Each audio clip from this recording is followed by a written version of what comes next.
James Villa from On Tour Monthly. We're at Rocklahoma 2014, and I'm sitting here with Tom Keifer. So, Tom, thank you for joining us today. Thanks for having me. I appreciate it. So, you've been touring in support of your new album, the new solo release, Life Goes On, The Way Life Goes, for over a year now. You received a lot of positive recognition for it. How important is that recognition from the critics and your peers after at this particular time in your career? Well, we spent a long time making this record, nearly 10 years, and it didn't start off as a record. So it just started off like going out in the studio and like, hey, let's record a couple songs. And I was working with my wife and some songwriter friends of mine in Nashville and some musician friends of mine and producers and stuff. It was just about having some fun, do a few songs, and then I'd go on tour for a while and come back and listen to them and say, oh, those are pretty cool, let's record a few more. And over the course of 10 years, that's what was going on. I woke up one day and I was like, oh, there's a record here. But it all felt very real because none of it was forced. So, when you spend that amount of time making music and working on it, in answer to your question, it's nice to hear that people like it. Yeah, After you've spent 10 years on it, great, right? Of course, yeah. So that's the long way around to answer your question. So your wife, Savannah, had a lot to do with the songwriting process. How important is that? How is that important to have that collaboration?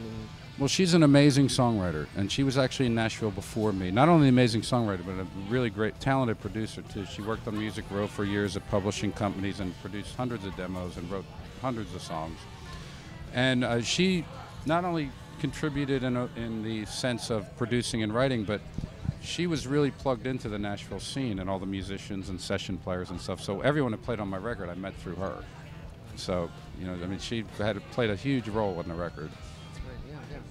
So, obviously, touching back on I read that it did take about 10 years to put it together. What took so long to actually just get out there and record it and get it all going? Well, like I said, it was just a little bit at a time. It wasn't even like, hey, let's go make a record. It was like, let's go record a few songs. Oh, those sound cool. Okay. Oh, I got to go on tour with Cinderella. Leave, come back, listen to it, and go, oh, that's great. Let's record a few more. Or I don't like that. Let's redo that one or fix this. And that was the process. It wasn't like 10 years straight, because I did a bunch of tours with Cinderella in that time. So what was cool is that gives you like a lot of objectivity. I never had that much time. When we made the Cinderella records, it was like we budgeted 6 months. You get the producer, you get in there, you work 6 nights a week, you finish the record, boom, boom, and you have no time to get a step away from it and say, do I actually like this? And with this record, I had the luxury of like closing out the session and going on tour for 6 months and not listening to a note of it, and then come back and go, oh, I like this, or I don't like that, or let's scrap that song. And that's literally how it went down for like 10 years. And then, like I said, I woke up one day and it was like, this feels like a record now. And there was no label involved in any of that. We were just doing it ourselves, having fun. And then it was like, well, now let's shop it to a label. And we found a great label, independent, Merivy Records, who goes through Warner, ADA, and they're just great people, like family. And they've been very supportive of the record. So. Yeah, it's a great record. I mean, I really enjoyed listening to it. Thank you. So I know you've probably talked about this a ton of times, but you've had a lot of setbacks basically with your voice. I think you had your left vocal cord was paralyzed. And what did it feel like what was the first thing that came to your mind when the doctor said you may never sing again? Well, when he told me that, I've been searching for the answer why my voice hadn't been working, and I went to a gazillion different doctors, and everyone kept saying to me, there's nothing wrong with your voice, because you don't see a paralysis on the scope unless you're really good. Right? And usually they're looking for nodes or something that they can laser off. Not that that's anything great to get, but there's a cure for it. So, when the doctor came in and told me that, I was kind of relieved about one thing, because he said, I got good news and bad news. The good news is you're not crazy, because I was starting to think I was crazy. So I was happy about that. And the bad news was he said, you're never going to sing again. And I wasn't so happy about that. Now, there's no medical cure for what I have. There's no surgery or medicine that can fix it. Your only prayer of being able to fix it is to work with speech pathologists, vocal coaches, and try and teach it or train it to do. And that's a daily reminder every day. Like for the show I did tonight, I did an hour and a half exercises and warm-ups before I did that show. to bring the chord in and make it react the way it's supposed to. It's like you have to remind it to go to the right place every day. But I'm more than happy to do that, to be able to sing, because there was years I couldn't sing a note. So I kind of beat the odds a bit, but it's not an exact science learning it, and I hurt myself a lot along the way. I've had 6 surgeries to repair, like tearing them up, because it's so hard to sing with this condition. So. But now it's, as the years gone by, it's gotten stronger and stronger, and it feels really great now. So I'm happy about that. So you had a great career. So many successful things have happened in your life other than what the problems you've had. What would you consider one of your greatest accomplishments to date? Well, certainly overcoming the voice problem. I learned a lot from that, like patience. I was not the most patient person before I had that, so maybe that was my lesson to learn from it, because it's tedious learning it,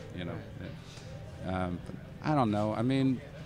I've always just tried to, I guess it's the songs. Being serious now, although the voice thing was pretty hard to get over. When I look back and, when I tour with Cinderella or with my solo thing, and you look out and everyone's singing all the songs, I guess that's, to me, I don't think I realized when I first started out that it was really about the songs. I was just writing songs and I didn't realize it. And I'm more aware of these as I grow older or been doing this longer, that it's all about the songs. So if you can write songs that people are still singing years later, that's a pretty good accomplishment. So I'm proud of the songs. If you want to know the thing I'm the most proud of, it's probably that. That's good. That's awesome. So you recently played a show on Monsters of Rock with Cinderella.